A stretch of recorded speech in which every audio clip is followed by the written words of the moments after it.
Gihatagan sa Bureau of Fisheries and Aquatic Resources kon BIFA Region 11 ang lokal nga panggamhanan sa Island Garden City of Samal og 30 milyon nga pondo alang sa pagtukod sa multi-species marine hatchery sa isla. Mismo si BIFA 11 Regional Director Relly Garcia ang mitunol sa 30 milyon nga cheque kang Samal Island Mayor Al David Uy sa usa ka formal nga seremonya. Nahitabo ang turnover sa cheque ni atong Enero Gs. Ang paghatag og pondo subay sa Republic Act 11808 or the Act Establishing a Multi-Species Marine Hatchery in the Island Garden City of Samal, Province of Davao del Norte. Ang hatchery tukuron sa sitio Kidopong, Barangay Poblasyon, Kaputian District, kay duol kini sa mga komunidad sa mga mangingisda. Sa pagtukod sa Multi-Species Marine Hatchery Project, gilauman nga matabangan ang mga mangingisda sa pagpadaghan og klase-klaseng similya sama sa tilapia, bangus, lapu-lapu, danggit ug uban pang klase sa isda. Makatabang usab kini aron mo alibyo ang kahimtang sa mga mangingisda kay madugangan man ang ilang kita.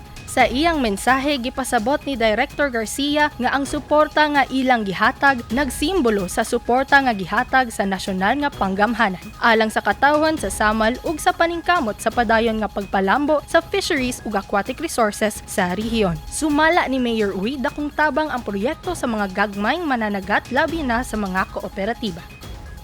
Chantal Ray Amor Solarte, Newsline Philippines, stay safe.